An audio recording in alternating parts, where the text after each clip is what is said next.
And welcome, folks. This is House Corrections and Institutions Committee. It is Thursday, May 1st, May Day. And let's hope May is a good month and it turns warm.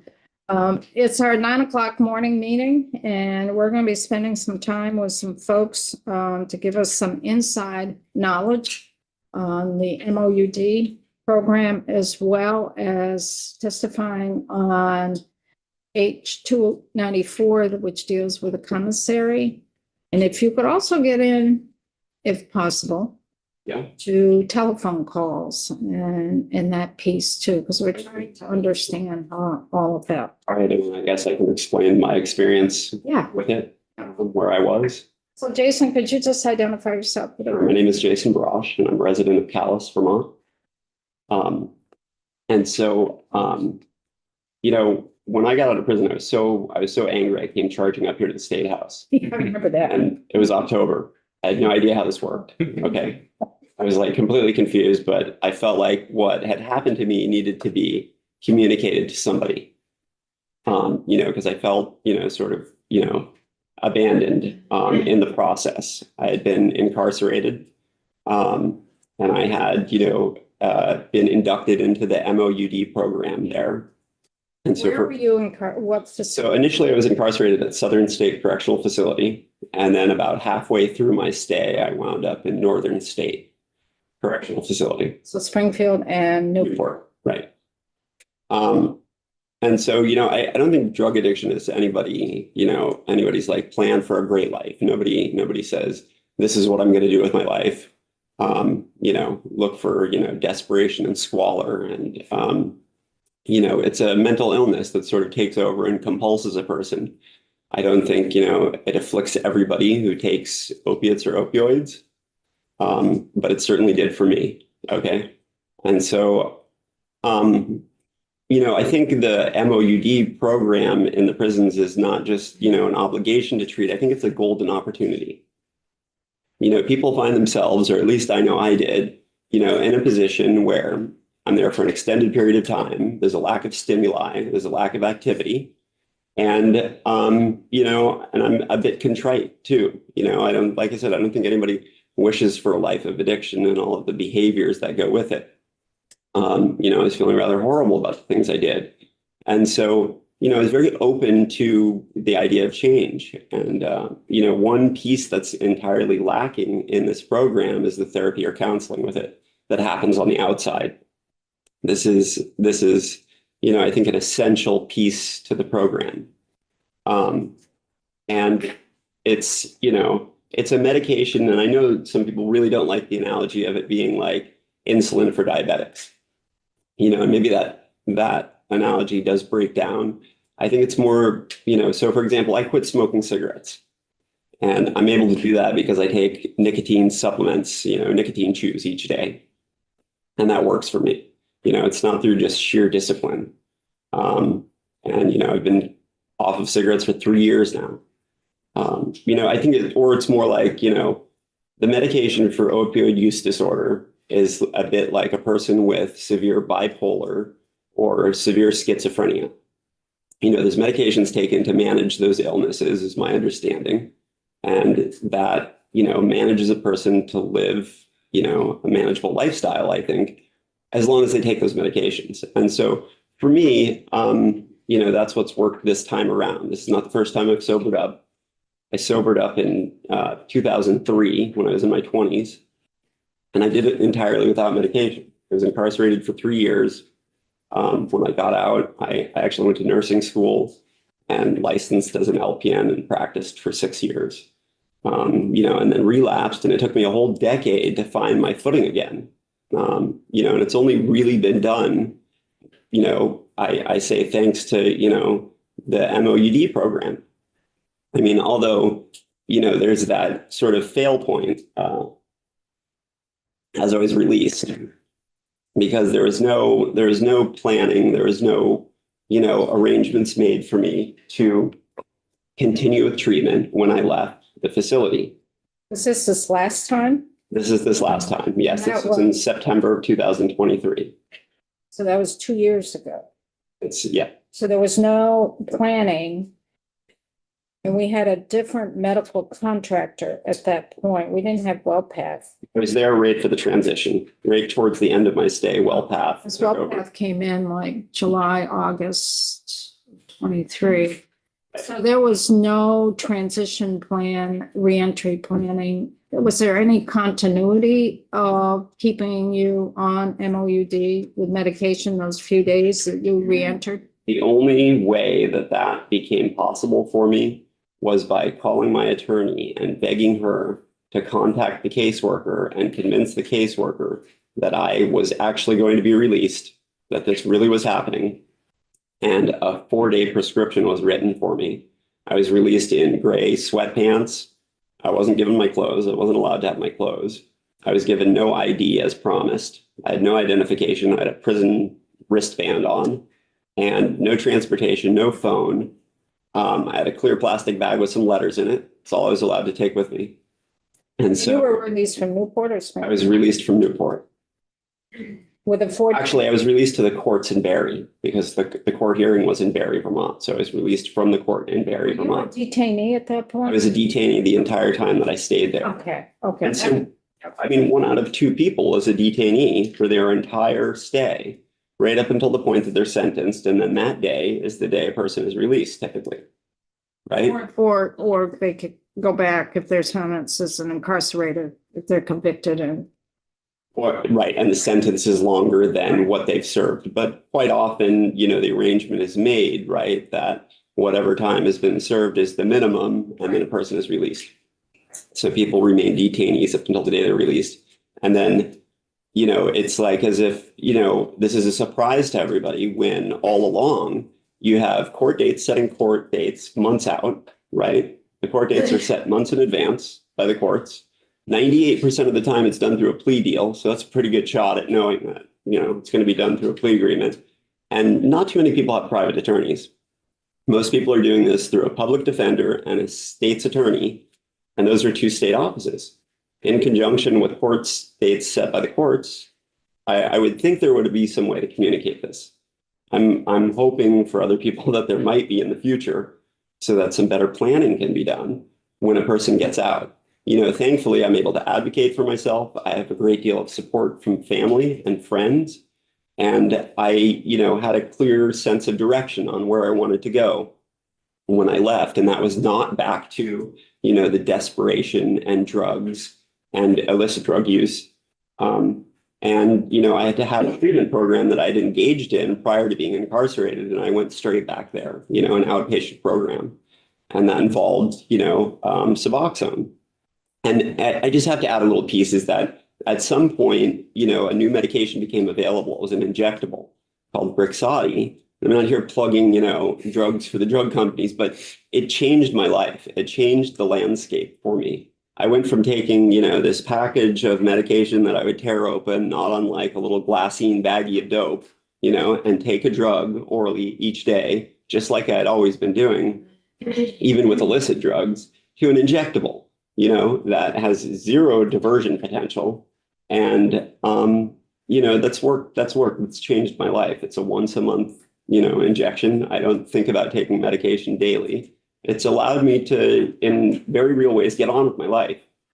And so, it's really worked for me.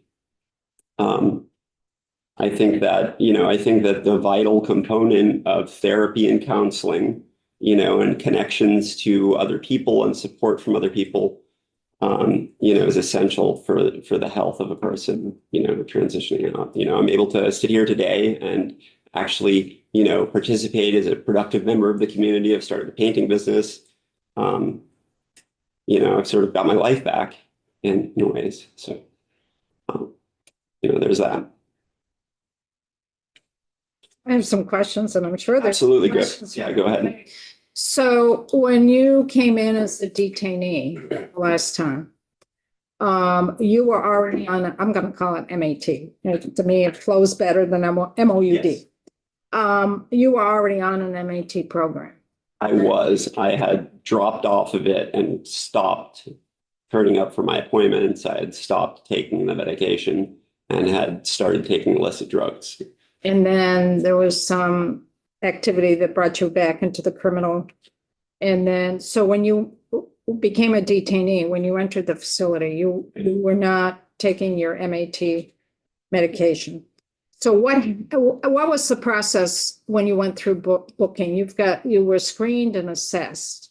And was Okay. it determined there that you had an opioid addiction? Yes, initially I was seen by a nurse on intake, and that nurse said clearly, you're a candidate for the MAT program. It was called the MAT program at the time. And that was a relief to me, knowing that I was about to go into withdrawal. Drugs hijack a person's brain. It's a complete crazy mental illness where, you're compulsed to go out and get more drugs. It completely hijacks a person's brain. Anyway, so that's a relief, but it took 21 days to finally get into the MAT program and get my first dose of medication because I was transferred from Northwestern, correctional facility, and I'd gone through the process of filing a med slip and waiting and being seen by a nurse practitioner. And then that person wasn't in, and I had to wait a couple more weeks. And then I was transferred to another facility and had to start the process all over again. So did you go through detox during that time? Well, I Must have. sought out substances while I In was the there. facility. Yes. And how easy was it to get that stuff? Actually, I didn't even ask. Somebody gave it to me. So was it Detox. was it the diversion of the MAT medication, or was it real opioids? It was diversion of MAT medication. Yep. But, okay. In a way, thankful you had that. I get right. It allowed me to be able to function somewhat. I do think it's a little obscene that each morning they line drug addicts up and they crush up these pills and hand a drug addict a pile of white powder. And they're like, here you go. Wait 10 minutes and go back to your cell. No counseling, no therapy, no talk about anything else except tomorrow morning you're going to get the same thing. Handing a drug addict a pile of crushed white powder probably isn't the best form of treatment. I have to say it seemed a little off to me. It looks a little odd. And that is done as a way to cut down on the diversion, because if it was a pill, the testimony we've received over the years is great way methods that people can conceal that, and then it's currency within the facility. But that happens anyways, It regardless. happens It anyway. happens anyways. And I think what Dr. Ulagar said was, then you can at least identify the pill if it's a whole pill. He's more worried about aspirin than he is Subutex. Yeah. I think that's what I heard from Dr. Ulagar. Yeah. I think crushing it's obscene. There's studies been done. I read a study, some other inmate dug up a study from Sweden that said the onset of this medication is 200 to 400 times faster by crushing it. We all know crushing a drug, this is what illicit drug users do, right? With their pills, they crush them up because you get a faster high. So it's not a medication that's made to be crushed. I assure you of that. Probably if you read the pamphlet in the, box of drugs, it probably says, please don't crush this somewhere. So if the MAT MOUD program was not available while a person's incarcerated, what would be happening, do you think? Well, I've seen it because long ago, like I said, I was incarcerated in 2003. And so they've effectively done away with the illicit drug trade by introducing, MAT to the facilities. There's a huge amount of drugs, illicit drugs in the facilities, and that's what people spent their time doing. And like I said, opiates and opioids in particular really hijack a person's brain and drive them, to use if you're that type of person. I mean, we could hand out a Percocet to everybody in this room and it's good pain management for maybe most of you, but some of you are going to probably develop a compulsion to use that and seek out more. And that's, I guess, how drug addiction works, right? It's anyway, so you've got a bunch of drug addicts in there because it looked like most people were in there for drug-related crimes to me. And so, yeah, there's a huge amount of illicit drug use. I think the MAT has solved an enormous amount of problems for the Department of Corrections. And is it better for the folks who are incarcerated to be on MAT than not? I think it is. I think that, like I said, there's a missing component of counseling and therapy. There's a golden moment where people are like, sort of regretful of what they've done. They've sobered up somewhat. They're away from illicit drug use. There's a lack of activity and stimuli, and people are open to, thinking about change and wanting to change. That's what I saw. That's what I saw. Most people, invested in trying to look for change in their life. Yeah, Jason, you said you were there for the transition of the health contractor there. Well, You mind just talking about, was that a seamless transition? Did you find one was better than the other? How were they different? I mean, I had such a limited contact with them. I have to say that all of the appointments were telehealth. I never really saw a real, With the COVID, it's kind of the COVID thing. yeah, I was in the tail, right. I was in for COVID, in the tail end of COVID. There was really not much of in-person contact. It wasn't a seamless transition. There was a lot of difficulty accessing services. People had to restart and reinitiate contact with mental health providers and, reassess and get medication again. I think it was a difficult process for a lot of people who were had more complex needs than myself. But even just getting a Band-Aid was, almost impossible, during the point of transition. I wouldn't say any of the contractors are that great. From the point of a person receiving services in a prison, they, do the bare minimum, and it's difficult to access, healthcare. How do you access healthcare? So the way that's done is in the facility. So in the unit that a person's in, there's medication request slips. And so, for example, at Newport, the only way to submit a medication request slip, which is in triplicate typically, sometimes they run out and then it's not in triplicate, so they don't have a receipt of ever handing it in, which is, things get lost that way. And so a person has to wait for med call for their unit, walk all the way across the compound to the medication, window and drop the slip in a box there, and then wait to be called up to be seen. And so it's a long process. I watched my friend David Allen, who's a diabetic and insulin dependent diabetic, bottom out on, because they'd taken his insulin pump. They refused to give him an insulin pump. He was, down in the furthest unit from the medical facility. I watched him bottom out numerous times, fumbling about for something sugary to eat. It seemed really, really, really bad actually for quite a few people. Like I said, I don't have complex needs, so. We have a few more questions. Yeah. Oh, I'm all set for now. Thanks, Jason. Sean and then Troy. Thanks very much for being as open as you are. Very helpful. Just to get that straight. So when you were when you went in the first time and you were, still looking for, you needed something, either an MAT but someone handed you a drug. Was that back in 2003? No, that was most recently in, I think, May or April of 2022. Okay. Yeah, no, somebody saw me and they said, Jesus, you're a wreck, But that's when you I couldn't transition. get out of bed. I, was vomiting. Right. Who was that person? An inmate or a? Yeah. An inmate. That's when you transition. You were up in St. Albans, did the screening and assessment, then you transitioned to Springfield. Southern and you had state. to start all over again because your records didn't get transferred. Right. I mean, there Got was it. that delay. That was I'm just trying to get that, just trying to get that. I know my story. No, The story isn't always it's cohesive. fascinating, but I just, trying to, so thank you. Yeah, that's what. Go ahead, Troy. I just want to follow up on that before I ask the question I intended to ask. What's the expectation on the other side of having received that from an inmate? If there is any, I don't, maybe it was kindness. Oh, it was kindness. It was people that I knew from my life out on the street, Okay. people I had been homeless and, using illicit substances with. Okay. Okay. Yeah, that's what it was. No, there was no, now you owe me. Okay. Although I saw a lot of that, Mhm. that is a very frequent scenario for quite a few people. Currency. Gotcha. Yeah. Okay.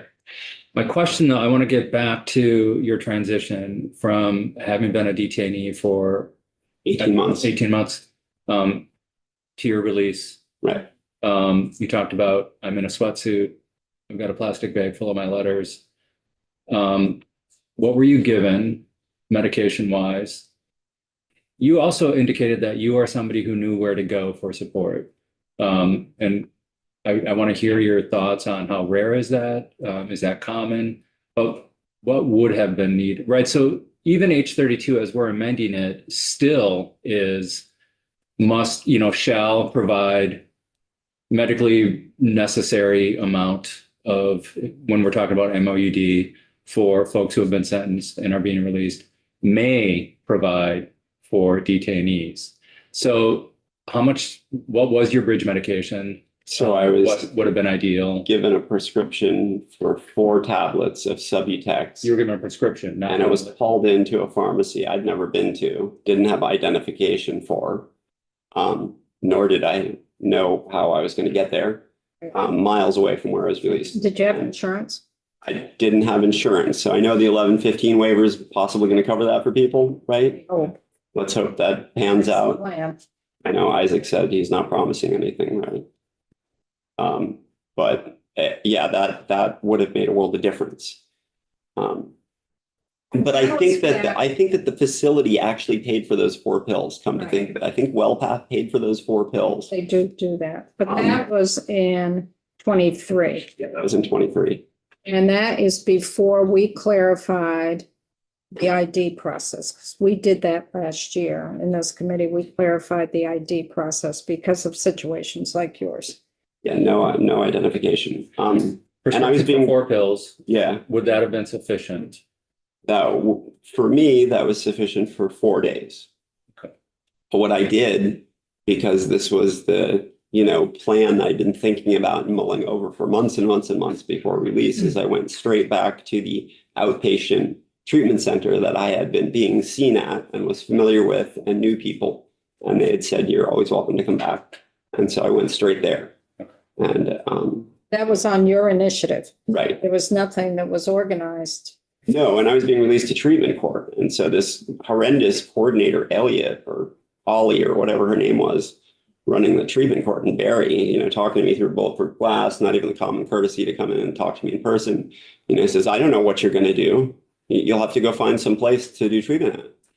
So what we did last year and what's still in H32 is that we wanted to make sure that the caseworker in DOC was working prior to release to set up an appointment with either the hub or a recovery center or some form of treatment prior to the release. That's the language. It's in current law.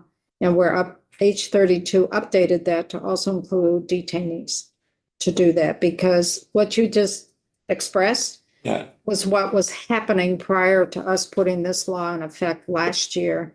And H32 that we're looking at this year updates to also include detainees. Are caseworkers actually doing that for people? No? They're supposed to by law. But back then in 23, that was not required. Okay. And we put that in place last year because the bill right now, the department or its contractor would identify a healthcare practitioner or an opioid treatment program or both and schedule an intake appointment for the offender with the healthcare practitioner or opioid treatment program. The department or its contractor, this is new language that the Okay. bill proposes to add. What I just read is current law. The new language is the department or its contractor may do the same for a detainee. Not shall. Yeah, and part of that is because some of the folks, detainees, are coming in on a Friday and leaving a couple days later. Right, So it's 2-day detainee, difficult. It's yeah. different in a situation if you were there for 18 months.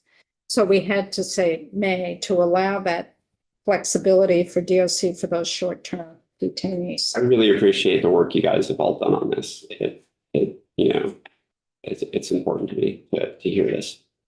Thank you. Brian and then Kevin. And I don't know to what degree this is answerable, and it may be partly Alice and partly you, but it sounds like it was basically a disaster getting in and a disaster getting out. And I'm trying to figure out which part of that is the medical provider or whoever failing to do what's in the law, and to what degree it just hadn't even been thought about, I think that it's a lot of work to, set up counseling and therapy. I think that it's a lot of work to, connect people to services as they're leaving. A lot of that stuff maybe has to be done a little bit on the fly, not entirely. So I think I don't know, it's just easy to do the least amount possible, maybe, on both ends there, both medical and the Department of Corrections. I think maybe, my cynical side says maybe the Department of Corrections is doing this because they think, high rate of recidivism is a good idea. It keeps them in business. But, God, that would be sick if that were true. Yeah, because you certainly don't want me as a neighbor, if I'm an active drug addict. Anyways. So it's a tough situation and it falls apart one way or another, basically. It does. It does. At least it did, my experience. It did. I hope that's not happening for people still. But that's the thing, not so many people are going to stay there for life. Most people are going to wind up back in our community. They're going to be here. And so I think, like I said, it's not just an obligation to treat. I think that there's this like golden opportunity where people are open and receptive to treatment. And the medication for opioid use disorder is just this, excellent tool for that. Yeah. Kevin? So sort of two different questions. I think I understood you say you were drug-free when you were released in 2003, I was. and you Yeah. went to school and you got your nursing degree and you were working as in that. Yeah, I was sober. Yeah, I licensed as an LPN and worked for 6 years. And May I ask what triggered you to start using again? I put myself in dangerous situations. I was around a bunch of drugs. Yeah. Being a nurse? And I did not, build the support system that I should have. And yeah, was actually a little bit surprised. It was like hubris. I really thought that I was like over it. I was like, I'm never going to get high ever again. I'm done. I'm fixed. I just couldn't have imagined myself getting high again, and then it happened. And the other question is the way you described your experience, the lack of Band-Aid and lack of medication for diabetes, et cetera.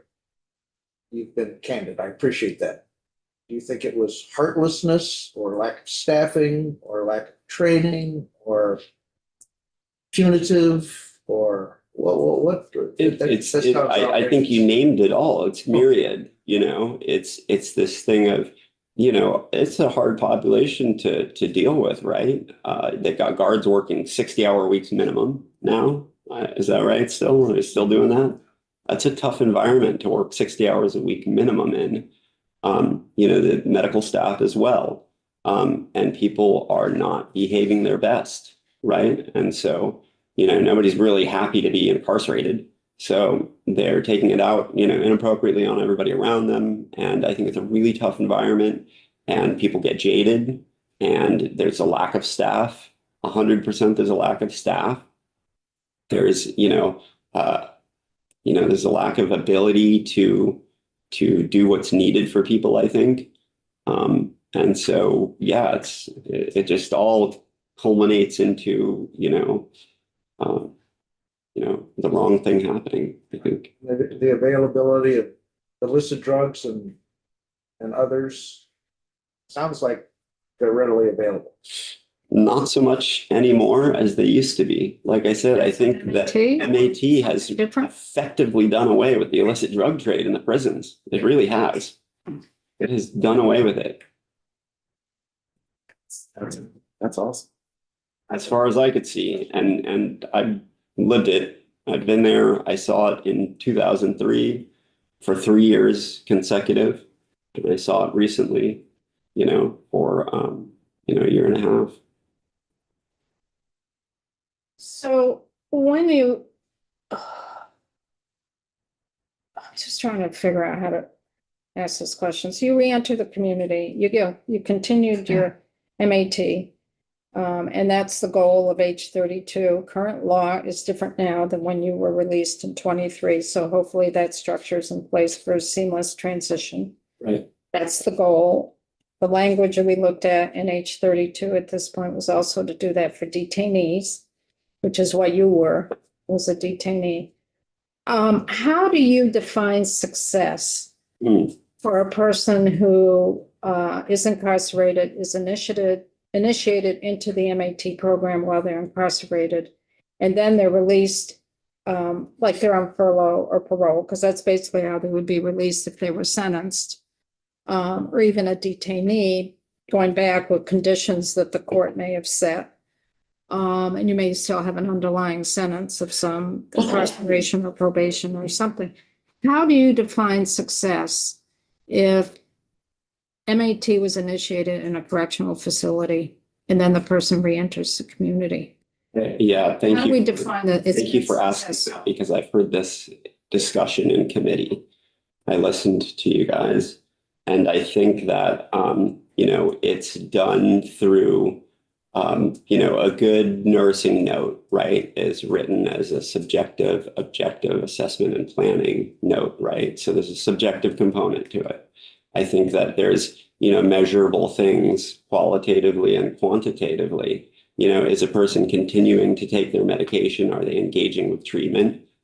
Have they, found employment or, some means to support themselves?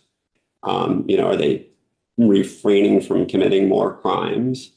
I think that, success is measured with all of these different, measuring sticks, not just is a person taking medication, How do you collect that information? I mean, Yeah. because it's all varied. It's, if you're employed, you're working through some entity of Department of Labor or Associated General Contractors. If you continue your medication, you're hooked in with a hub or primary care provider. If you're continuing some counseling and treatment, that could be a private therapist. There would be no record of that, or you may be involved in a recovery center. So those are all different points that have all different entities that are collecting information. And it's like, how do you get all that information? Yeah, how do you sort that back? I heard that, so a return, somebody here in committee said the other day, somebody testifying said a return, maybe it was Tony Fallon, thank you, said, if a person returns to the hospital after discharge within 30 days, that's a failure, right, of discharge planning. And so, part of that, I think, maybe is somewhat true with the Department of Corrections. If a person returns to an incarcerative setting, afterwards, after being incarcerated, that's a measure of success. You can, I think, check, again, that was no promise by Dano on whether you can see if people, or whether you can sort that data, whether you can see if people are taking, filling their prescriptions, right? There's some way to measure that.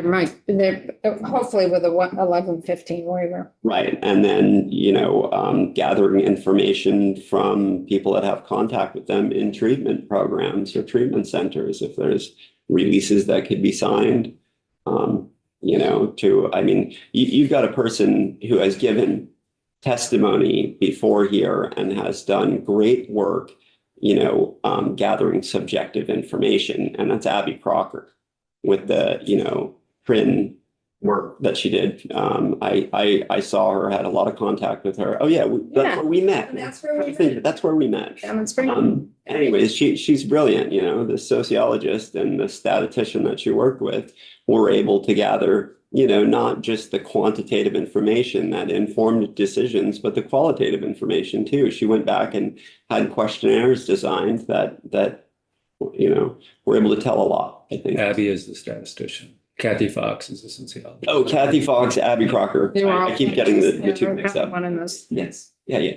I thought they were both great. Yes. Yeah. Could you talk a little bit more about injectables, right? Because it seems like DOC is curious with them, but the two strikes against it we hear are obviously cost, right?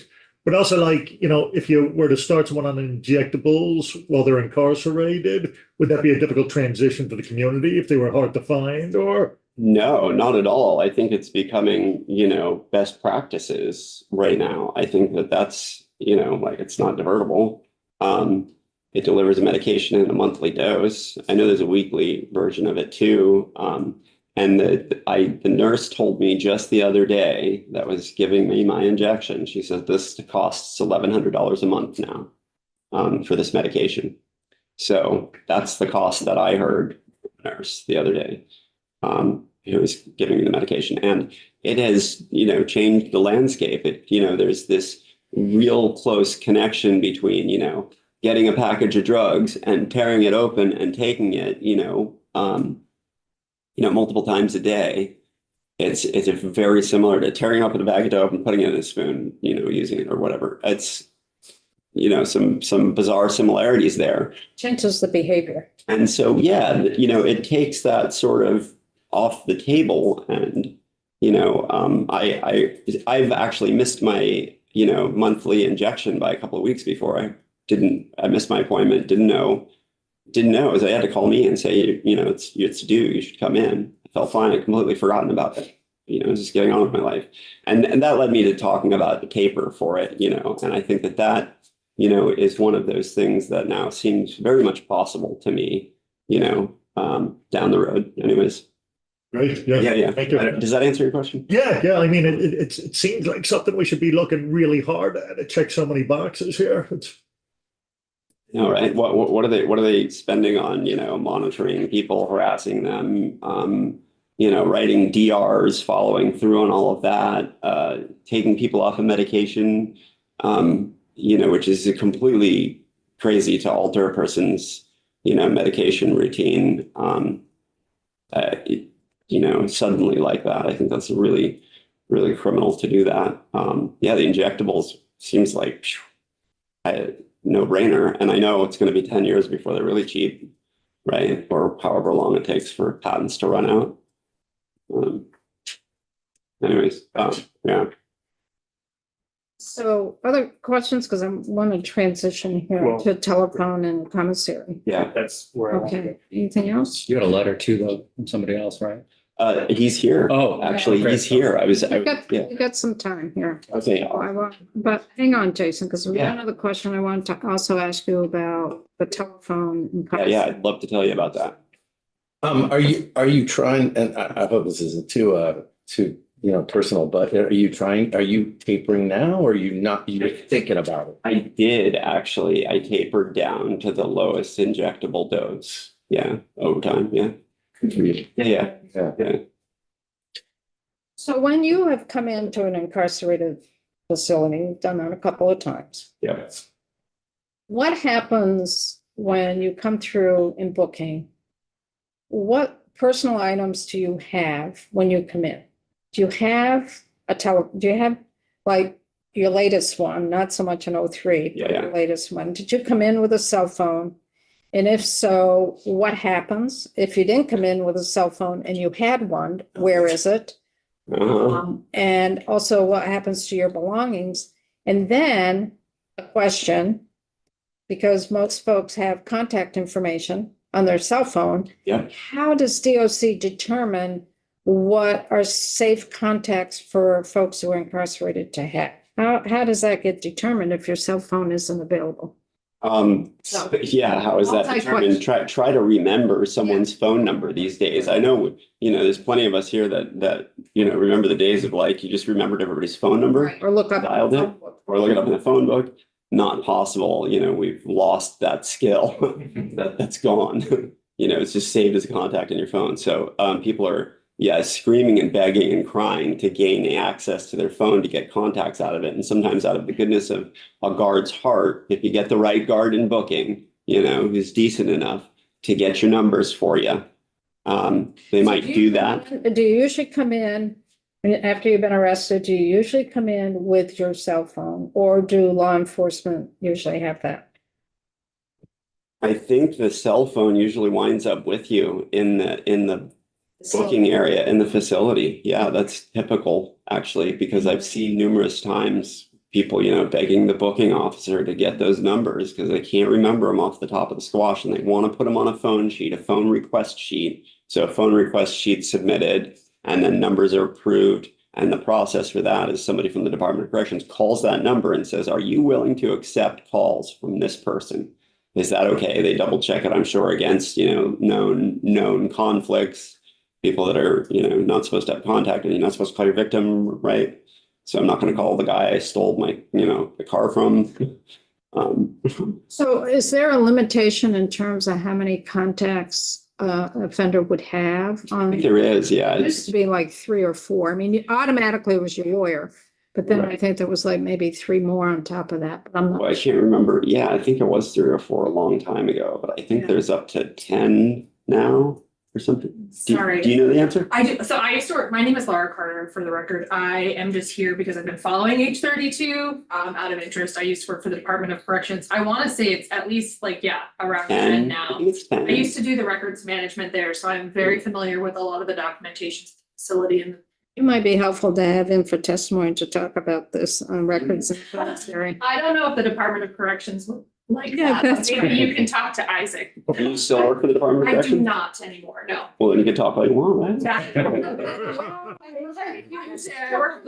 Elect me now, so I definitely would want to talk to someone before I give any kind of. But that's how, because that's what we're trying to understand, that process. So when you come into booking, Yeah. your personal items, which usually also includes a cell phone, is in storage.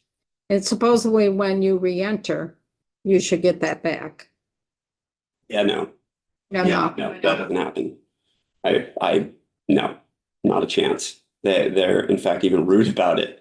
I'm going to court. I'm going to be released today. So you're- We don't know that. What if you were sentenced? What if you were? If you're sentenced, if you're an offender and you're a sentenced offender and you've come up to your release date, then you're eligible to get your property back. But I think they changed the rules when I was there. They said, no, we're not holding on to people's property. We're not having a huge property room with bags of property. We're sending everything out in 30 days or 90 days or whatever it Send is. it to your family. Send it to your family. Or- Then you don't have anything there. Yeah. Yeah. So you don't get anything back if you, As a detainee, no, you don't get anything It's a back. detainee is different Detainee. than an offender. I was, But I'm just curious though, sometimes as law enforcement handles some of your personal items as well. I lost my keys to the cops. Yes. Yeah, it's because some of that's evidence possibly that could be. Well, Yeah, I don't know why they took that stuff. He said, well, you when you get out, you're welcome to come pick it up. We'll hold it for 30 days. So I think we have to be careful when we're talking about this as a committee. There's a real difference between a detainee Yeah. and a person, an offender Yeah. in sentence. There's more trackability in a way if the person has been sentenced versus detainee, because a detainee could be in there just for a couple of days. Would their personal belongings then still not be returned if they were there for a couple of days? No, Never released by because the court? they claim they don't know if you're going to be released when you're sent to court. It's just a court trip. You could be Right. coming back in their minds. That's what they say to us. So if you're released after a few days as a detainee and you're released, could you go back to? Yeah, you'd have to go up to the facility and pick your stuff up. Okay. That's, yeah, as far as I know, that's possible. which is the last place you want to go, I assume. That's okay. Or, do you have resources? Do you have the ability to get a ride up there and get your stuff Yeah. during the hours that they make it available? Right. You could be far and gone, it could be Newport, and you live in Springfield, Vermont. It's not an easy trip. Some people maybe. So I don't know if they're specific or general, whatever you want to call it, questions about your experiences with the phone system, did you yourself or did you know other people who had hard time, paying for it? Obviously it's not free. That'd be one thing. And how did people get money?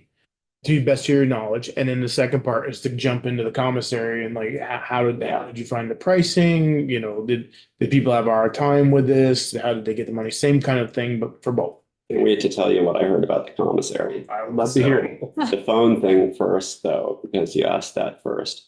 So people have to have a family member put money onto an account. And I did this when I was released to continue talking to some people that I was incarcerated with. I had to put a minimum of, I think, $25 or $30 onto an account.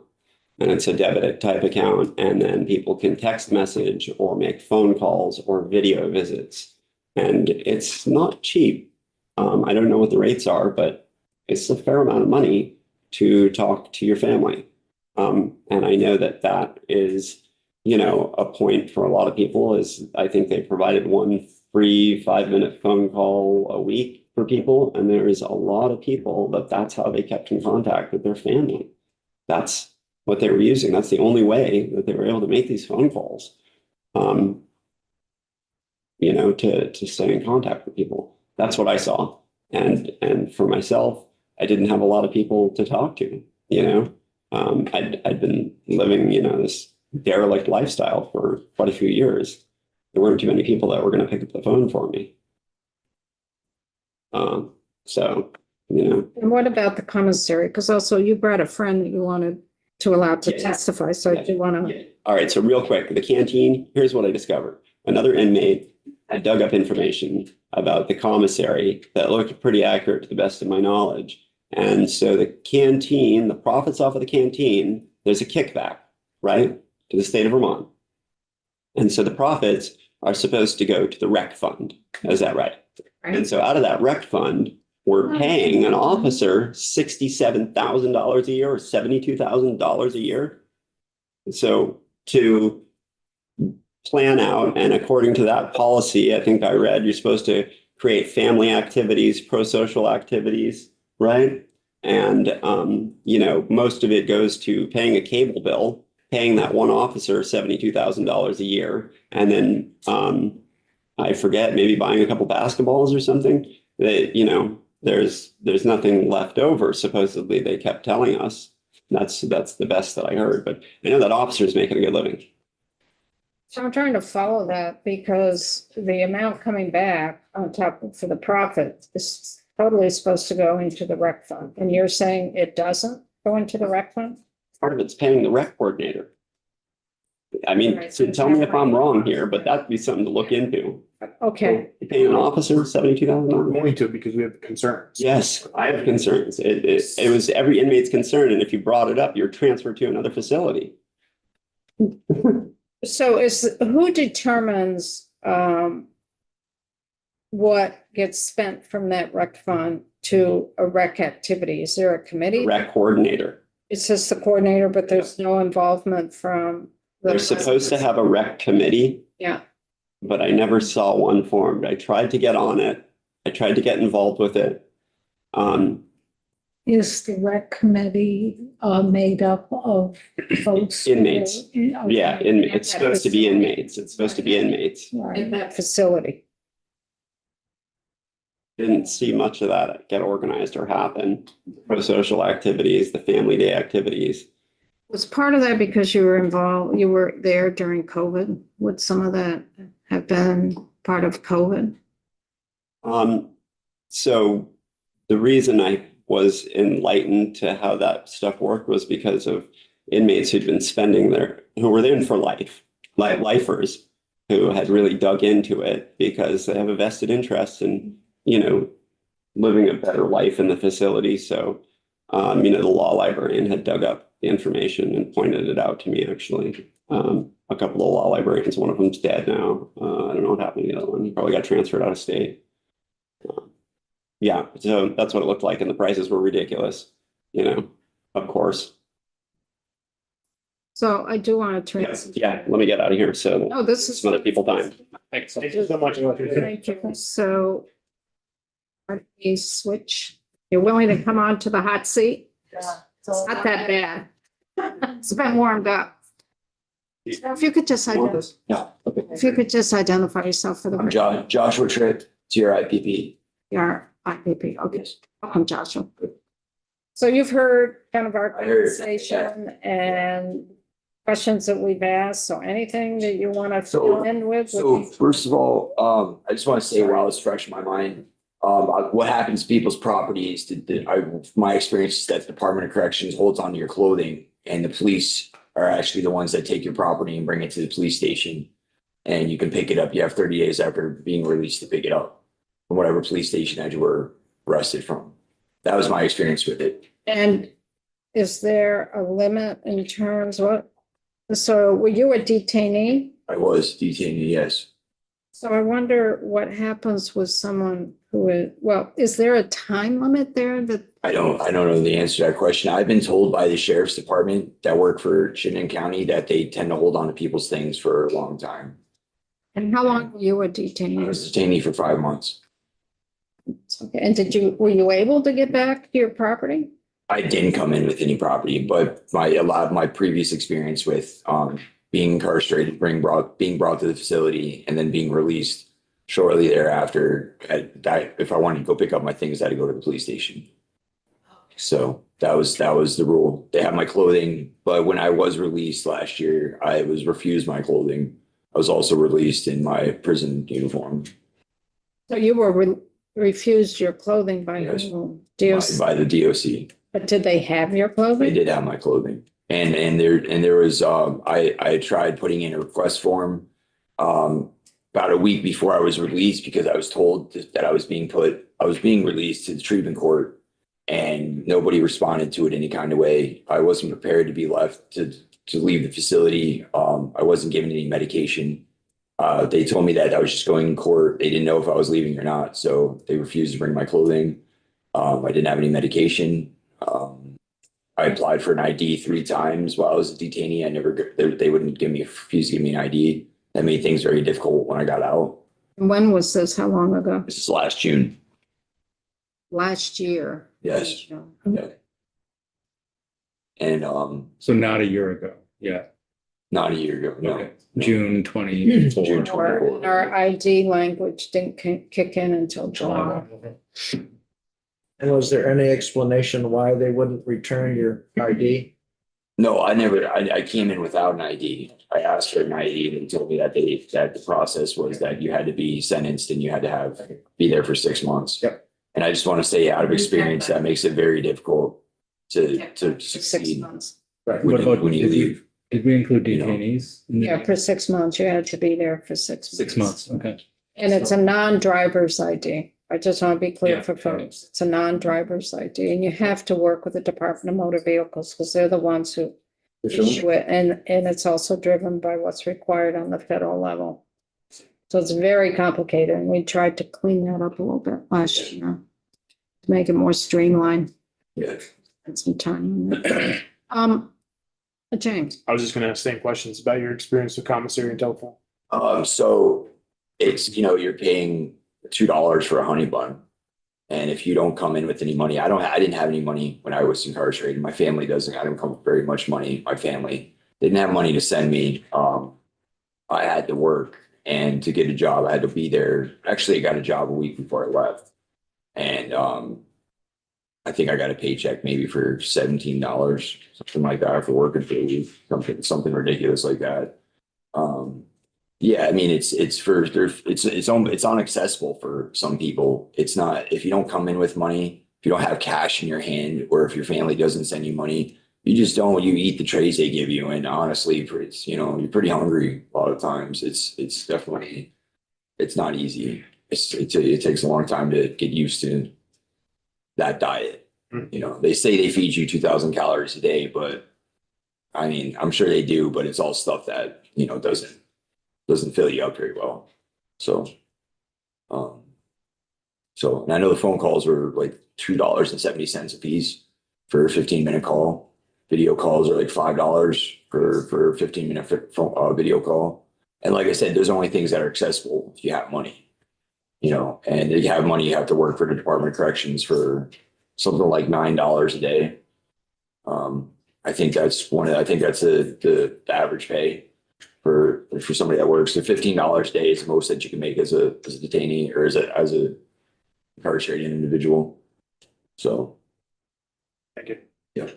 Okay, kind of a broad question, Josh. So for the 4 months you were a detainee before you had a job and everything. Yeah. What was an average day like for you? How did you fill your time? What programming was available to you? And how did the days differ? well, the days didn't differ very much. Okay. There was I don't believe that there is any programming that was available because I was a detainee and because I've been sentenced. I think they have programming available for people that have been sentenced, but I was reaching out for some kind of group sessions, some kind of any kind of sessions, anything, and they said they didn't really have that available. And my days were pretty monotonous. I mean, I spent a lot of time, just kind of, I don't even know. I read a lot of books. I watched TV. I went outside, walked around in circles in the yard. What And facility were you I at? was in Northwestern. St. St. St. Albans. Albans. And it was tough sometimes. It was really tough. It's kind of tough to be stuck with, if you have somebody with mental illness or drug addiction. It's tough to have that time, all that time stuck over you. It's not easy. It's really not easy. So you're not really pointing to anything that you could define as rehabilitation while you were there, right? No. There's no rehabilitation. There's no, I don't believe the word correction is really the proper term for what they do. They had rehabilitation, I believe, for the federal detainees, but I don't think they had any for state. I So don't. you were a detainee. Yes. Have you been sentenced prior to being a detainee or anything? No, I wasn't. I was the day that I it changed. They changed my plea deal. I'm not actually still haven't technically been sentenced because I'm on treatment court. So Okay. I have pending charges that have existed since last June. Okay. So So you were a detainee for about 4 months. yes, You went to treatment court. Yeah. So you're still awaiting sentencing. I am. Well, hopefully, if all goes well, I won't have to deal with If you're successful through the I'm treatment successful court. with treatment court. Yes. And is the treatment court for opioid addiction? Or Opioid addiction, broad addictions, just any type of chemical addiction, whether it's illicit or non-illicit. So are you on MAT right now? I'm on MAT. I take an injectable shot once a month, and it's been a good experience. Did it start the MAT when you were incarcerated?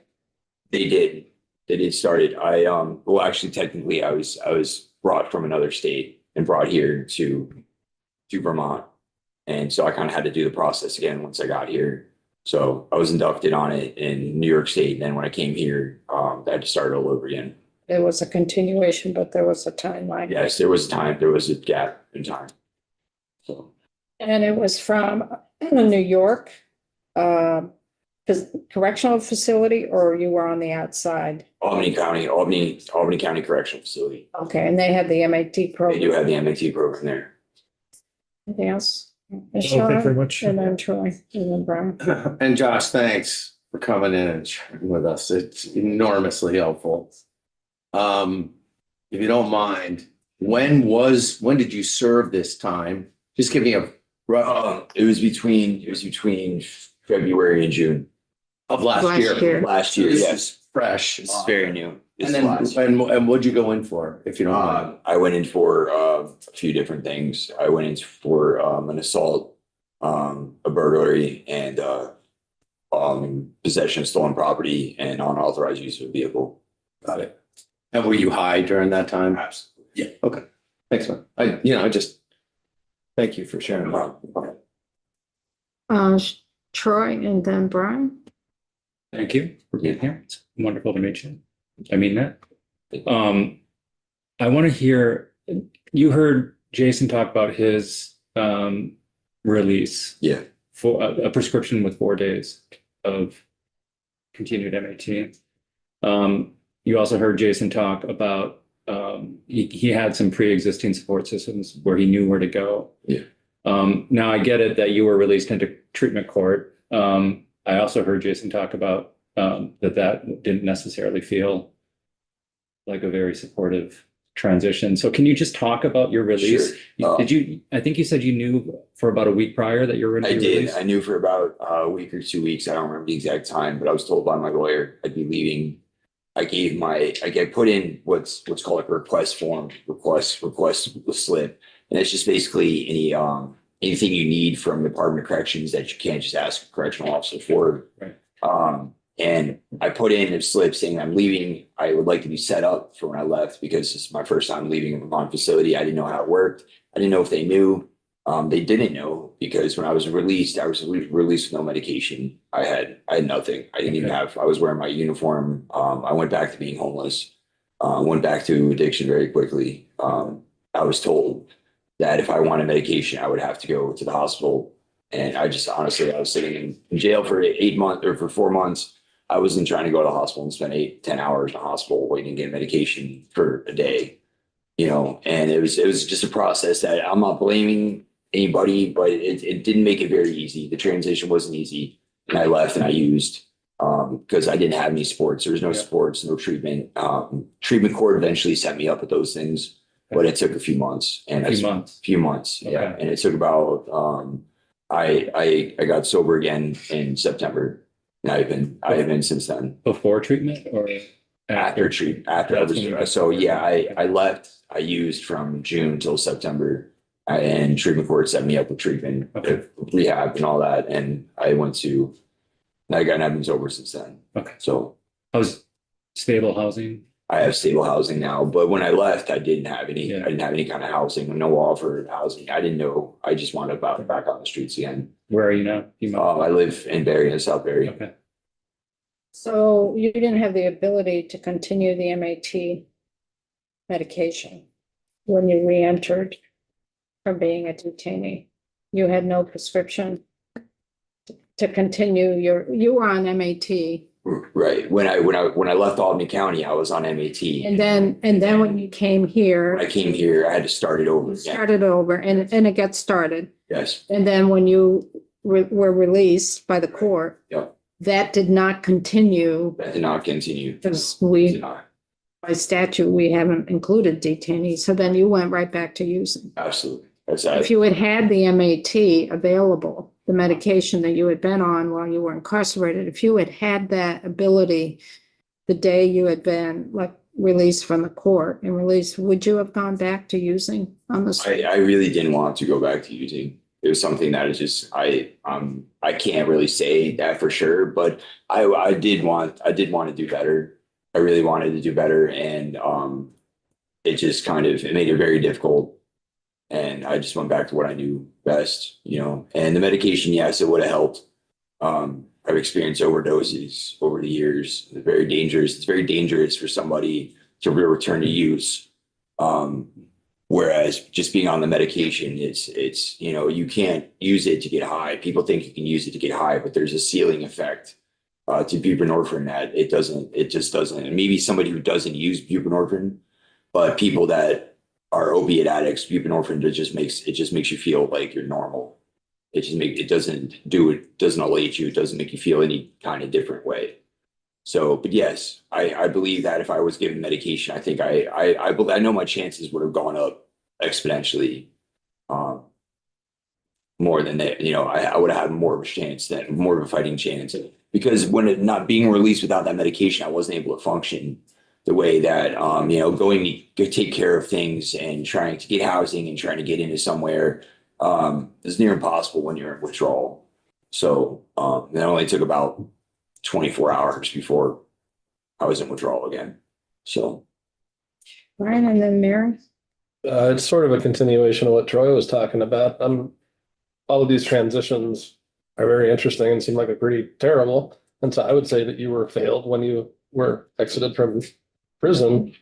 And then it sounds like, to me, I would feel like treatment court was kind of hanging over me, right? Oh, yeah. Yeah. But it also sounds like that somehow got you the medication that you need. So I don't know if you have any idea how long treatment court is, and then what is it supposed to look like when you get out on the back end of that? Like, is that another transition that's going to fail? No, okay. So treatment court is minimum 14 months long.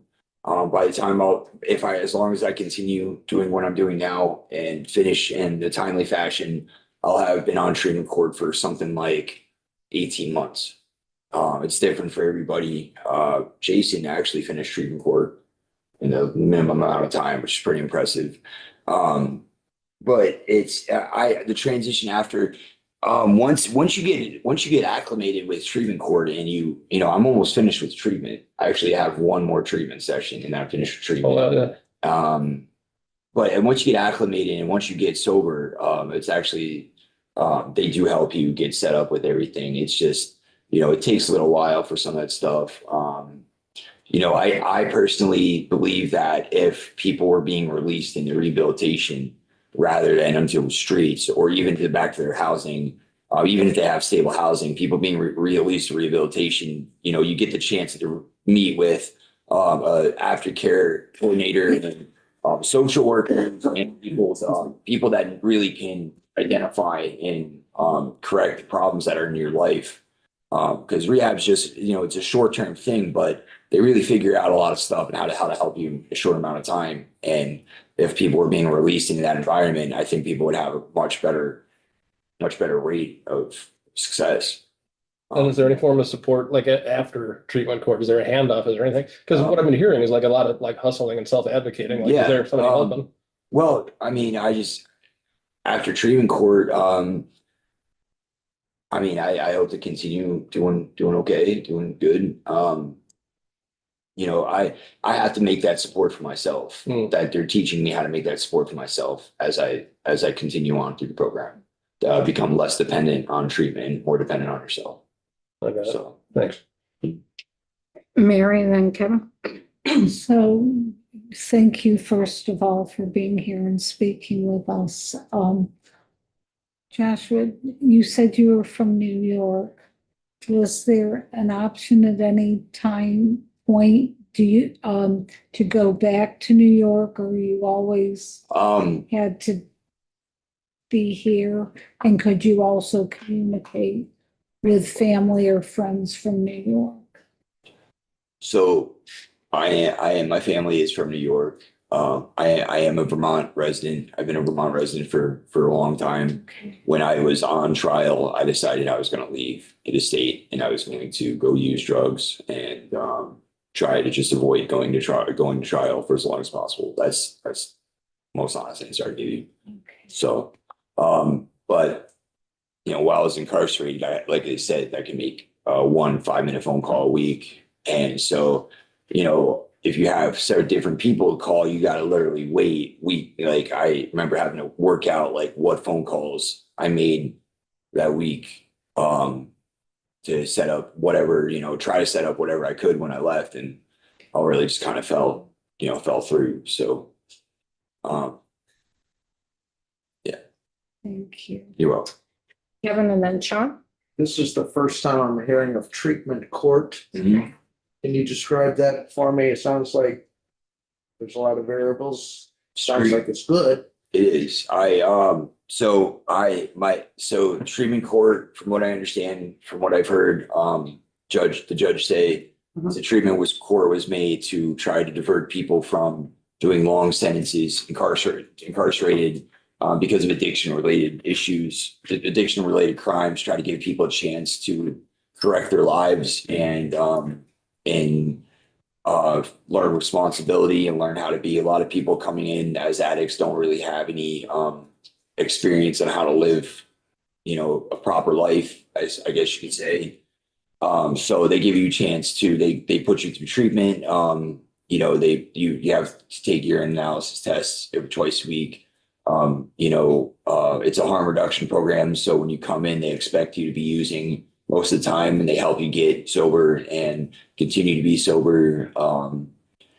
It's honestly, it's great. I appreciate. I wasn't so grateful for them when I first came in. I have my sentences. It's a long sentence. It's 2 to 6 year sentence, and I was just really I was kind of sour about the whole thing. I was like, man, it's just, I feel like I'm. But then I came to understand that that's all my responsibility, and they kind of teach you responsibility, teach you how to show up, and give you initiatives and just teach you how to live a different life and how to become self-sufficient. There's different phases. You go through 5 phases. Each phase is 3 months minimum. And you have to have a sober clock.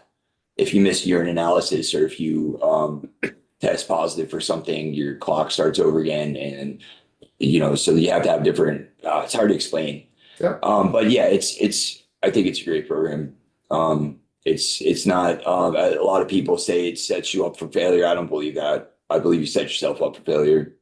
I believe that before, but that's not, once you get a sober mind and you change the way you think, a lot of things really make sense. So, Very good. How were you eligible for treatment court as opposed to? there's a screening process. They have somebody from treatment court call you while you're in the prison, and they do a long extended screening process to determine whether your crimes were addiction related or whether they weren't. All my crimes were addiction related, so I was a candidate for treatment court. So instead of getting my sentence that I was going to get, which was 2 to 6 years, they said, we're going to put this on hold. And if you can finish this, if you can complete this successfully, your sentence will go away. But that's upon completion. There's no way around that. It's you do it this way or you're going to get your sentence. And they have no problem giving you your sentence if you don't want to do what they want you to do. So Thank you for the one bit of good news I've heard this morning. Sean? Just to be clear, I guess this is more a question for you, but I want to be clear. Because Joshua was a detainee, Mm-hmm. he left the prison without any, Communication. nothing. No That's- MOUD, no nothing. And Just- that's what we're trying to correct. I'm just trying to in make the that, current legislation to help with that. thank you. I just want to make that, I want to drive that point home. And I want to understand that for myself. And then Joshua, is the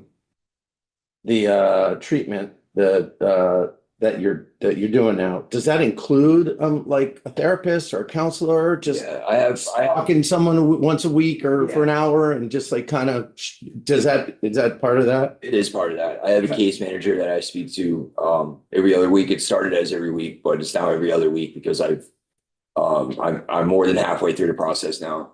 So they give you less and less to do. But yeah, I did speak to somebody, once a week. So but now it's once every other week. But yeah, they make all those things available.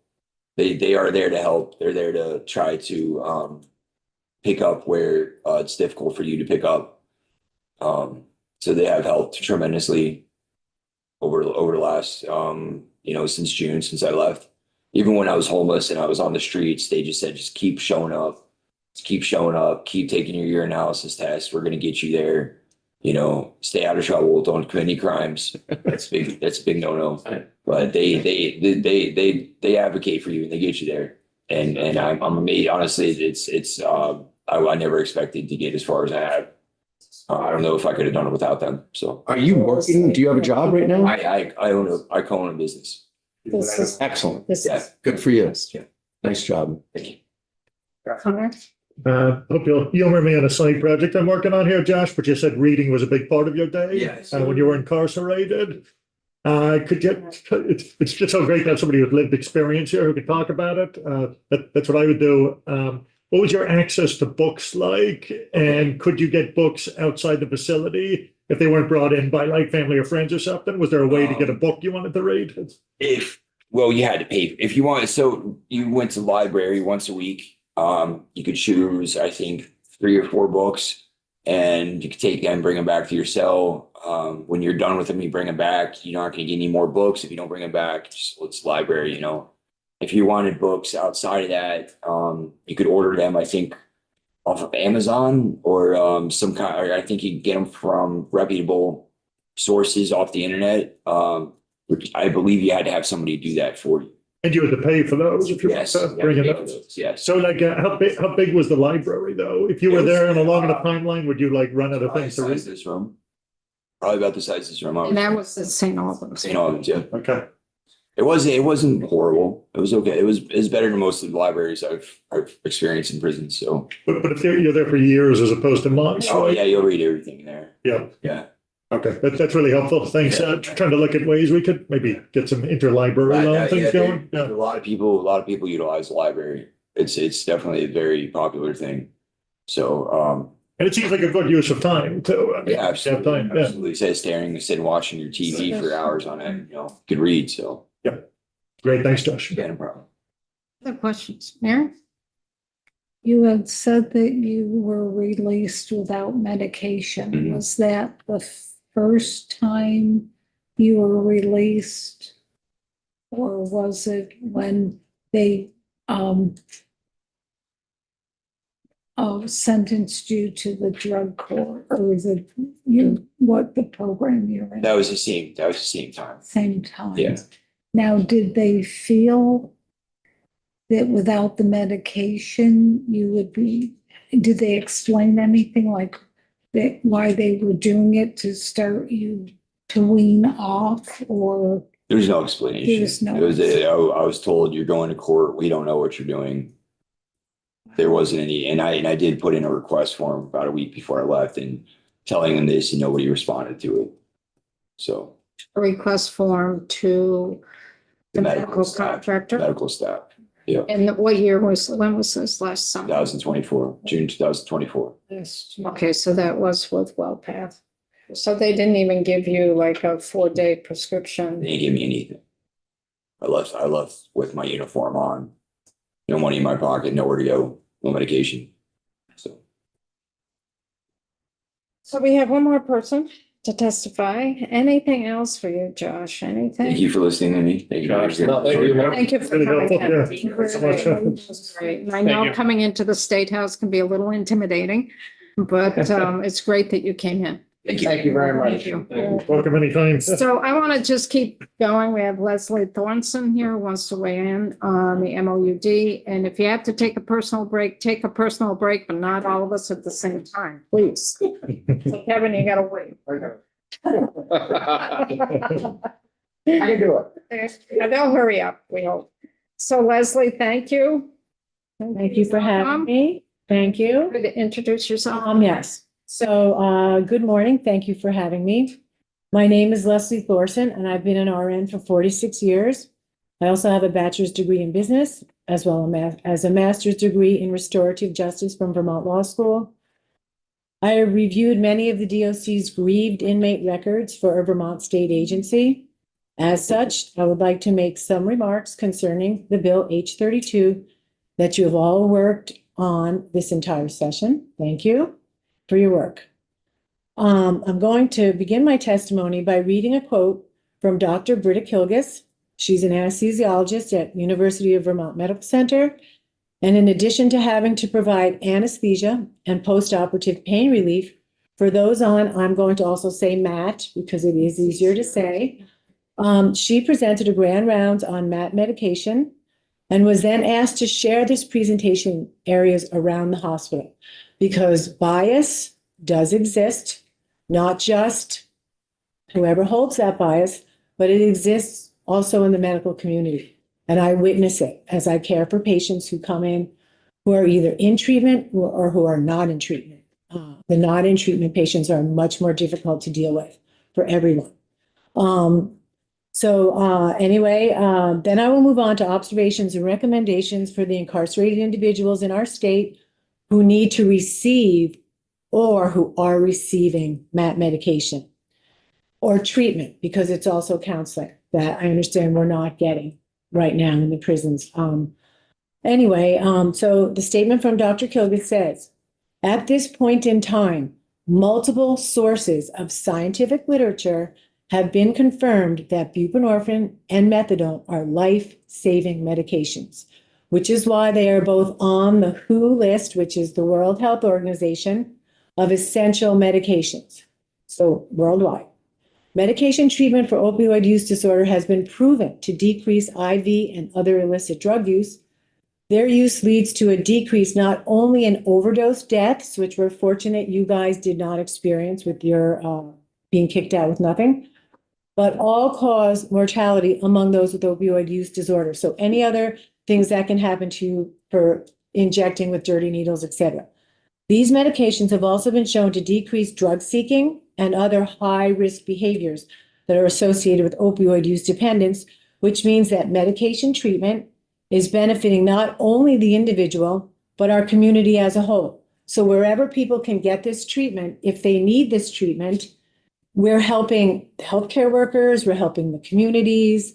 I wanted to mention that opioid use disorder is a diagnosis. It's in the Diagnostic and Statistical Manual of Mental Disorders that's put out by the American Psychiatric Association. So it's not just a slang term, it's an actual diagnosis. When Dr. Kilgus speaks of all-cause mortality among opioid use disorder people, she's referring to catastrophic infections of injection sites with dirty, dull needles, as well as injecting a substance not intended for intravenous use. So it's not sterile. It's not from a pharmacy. The ingredients are unknown to the user.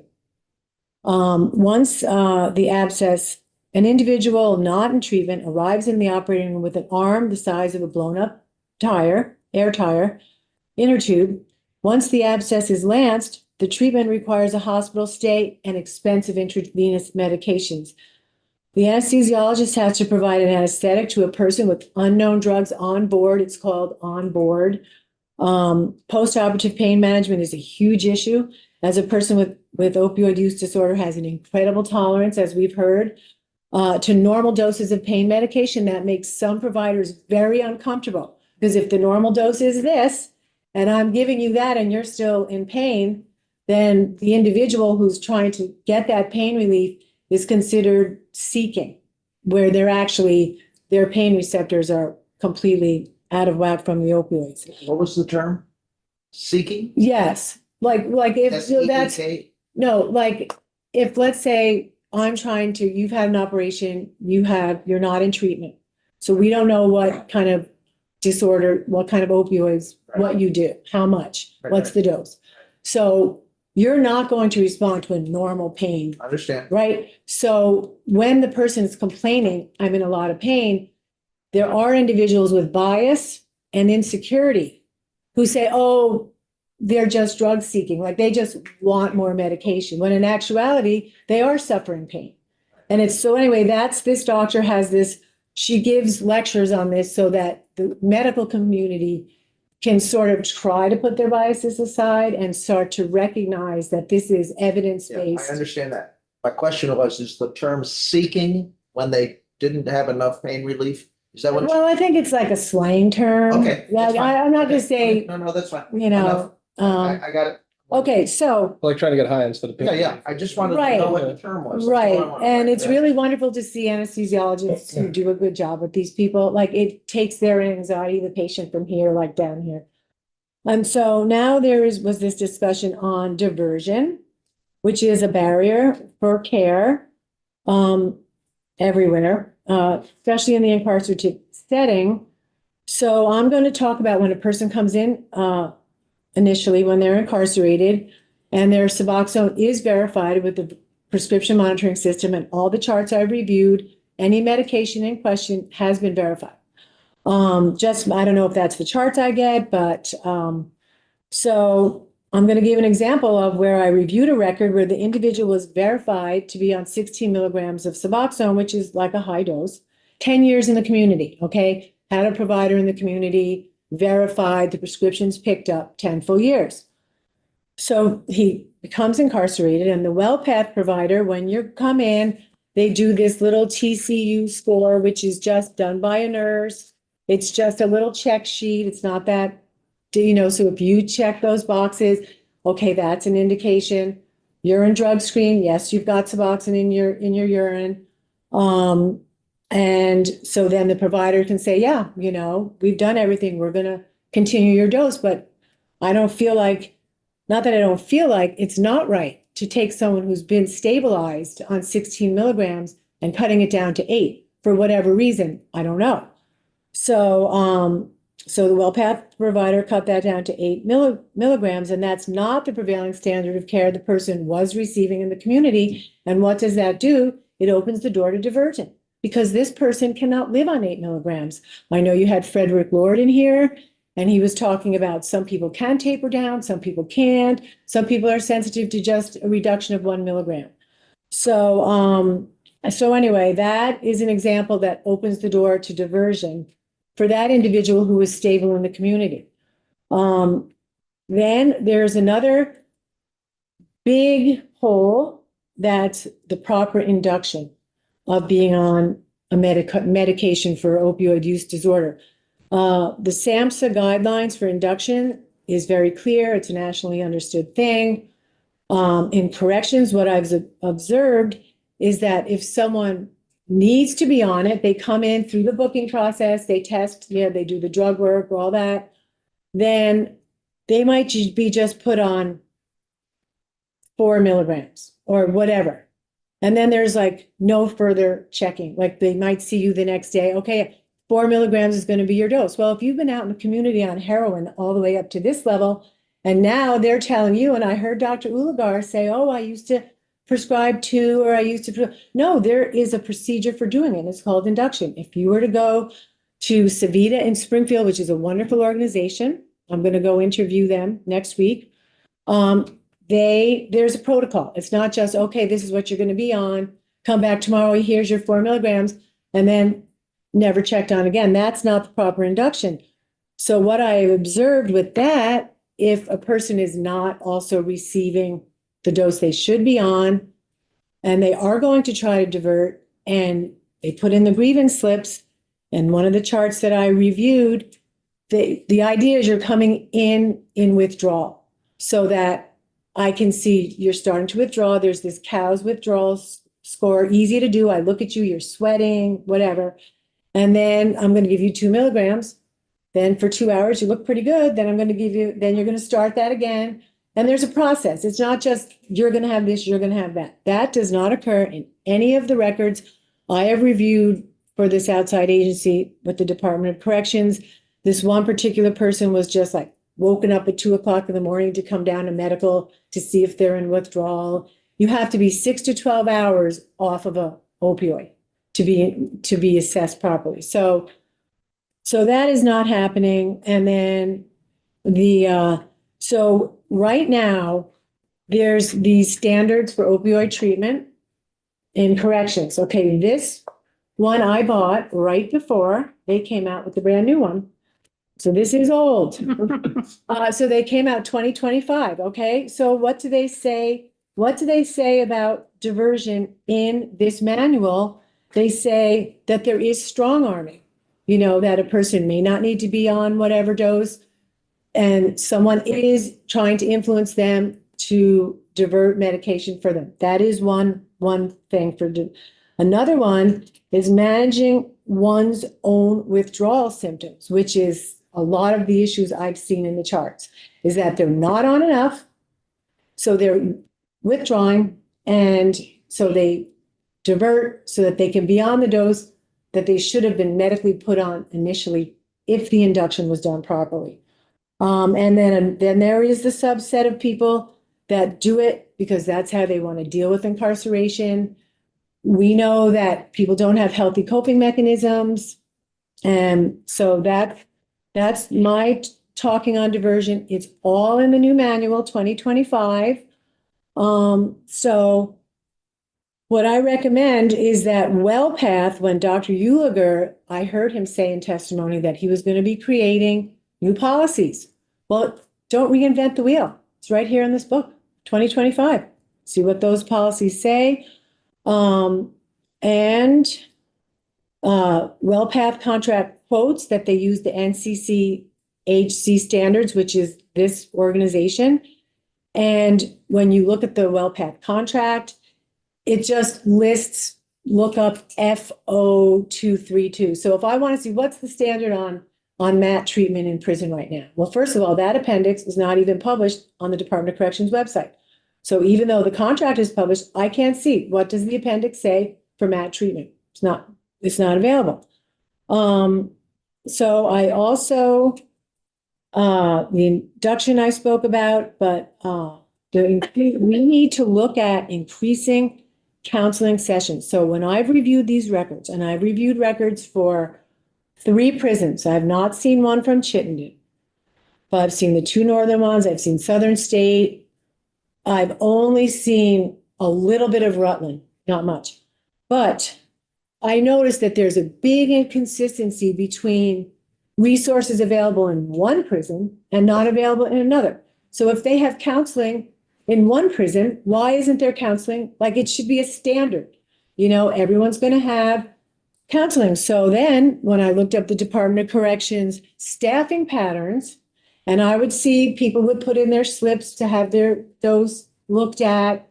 And it would be like, oh, that person's off today. Well, then if you look at like one of the northern prisons, I get them mixed up. It's like they have the case managers are 40 hours a week at every prison, case managers. So if you have 500 people, supposedly right now on MAT, each prison has 8 hours times 5, 8 times 5, 8 times 40 hours, so 200 hours a week is put for this. But then you see the actual other smaller providers that I don't 100%, they have mental health providers. Some are licensed, some aren't. They work like Monday and Tuesday for 4 hours each. So what are you getting done there? You know, so for 8 hours a week, this person comes in on Monday, they come in on Tuesday, 4 hours. And so the rest of the week, you can't get assistance. I've seen grievances put in that are never put up to the MAT provider who are nurse practitioners, and it is telehealth. So the nurse practitioner never gets the message because the grievance is stopped at whatever level that person is. They call them case managers. They have people that are nurses aides doing things like this. I mean, so that needs to be looked at. And I tried to see what the Department of Corrections, what WellPath's contract states for counseling. And I can't find them. So if this committee is asking the Department of Corrections to increase counseling, but in the WellPath contract, that doesn't exist there, they haven't been provided for it. How are we going to bridge that disconnect where we need the counseling, we need the group meetings? How are we going to bridge that if it's not in the WellPath contract? You know, is that going to be a DOC provision? And I know they've brought Turning Point in, which is amazing. I have a pen pal that had been incarcerated in and out many years when he was 16 years old, found sobriety with a lot of help from Turning Point in Rutland. They saved his life. So that is a big something that needs to be looked at. So I'm almost done. The NCCH standards of 2025 say that the combination of pharmacotherapy and psychosocial treatments tailored to the individual's needs is the recommended standard of care. How are we going to get that? And the other thing I really would like to see is on page 10 of the DOC contract with WellPath. It states the Department of Correction contracts with the Health Services Monitor to provide third-party quality assurance functions. Audits and reviews by Health Services Monitor will occur as requested by the Director of Health Services, who I don't know who that is, the Director of Health Services of the DOC or the designee. The contractor will comply with all requests for health services monitoring. So that needs to be deployed. We need to find out whoever this third-party person is to get into these charts, to look at what kind of counseling is happening, add that to your report at the end here, where you're saying people I know were uncomfortable with wondering if this would be successful. And whether you're a detainee or not, you can't have that interruption in MAT treatment because you're going to go out on the street. You have to. You're going to be going into withdrawal, and that's just not going to happen. So I can send this, but this right here, the DOC contracts with the Health Services Monitor, we need that. We need that more, not only in the MOUD treatment and the counseling that isn't existing. We had, multiple ED admissions that no one looked into. I volunteered to, but of course, HIPAA, but those are evidence. If you have 600 emergency room admissions from the Department of Corrections in a year, and you're not looking why that's happening, that's insane. So there's that. So right now, we have 485 detainees today. Right now, while we sit here, 485. So they're turned out on the street tomorrow because we don't know that when they go to court for a plea deal, they're going to be released. And they're not in treatment. They're not going to have that bridge over treatment. which is criminal on our part for not providing that. So this MOUD treatment needs to be continuous, no matter what your status might be as an offender or a detainee. I would like that quality assurance report that you would get out of this page 10 of the DOC contract. There's a lot we could be doing here. And going to your H32, where I see on page 11, this 12 through 16, where it says clinically appropriate. If you're on MOUD, it's clinically appropriate. And then Department or its contractor shall provide the offender and may provide the detainee at the time of release. That's discrimination with words or with classifications. It's imperative that a detainee would be given the bridge to recovery, because I actually, when I called Avita in Springfield, I spoke with this nurse, Heather, who used to work in corrections. She was an LNA. Working there inspired her to become an RN because she would see the detainees throwing up, having the diarrhea, going through withdrawal, coming in on a Friday, which I know is an issue, going home on Monday from court, going right back to diverting. So I did send you guys that one study done by Yale in 2024, which is a compelling study. The one thing I learned when I went to Vermont Law School for my degree is that we do a terrible job on evidence-based and statistics. We are not, our sentencing isn't evidence-based. There's so many things that we're not studying statistics for. And that article from Yale, that research study, was mind-boggling that 37.1% to 30% between jails and prisons, one was prison, one was jail, overdosed and died in the general population compared 1.7%. So I don't think there's any question about a detainee not being able to remain on a medication. I don't think there's any question about people need to be given a dose. If you know you're being discharged and they can't get to Savita or wherever they're going for a week, they need to be able to have, if you don't have ID and you go to the pharmacy with a prescription, are they going to give you?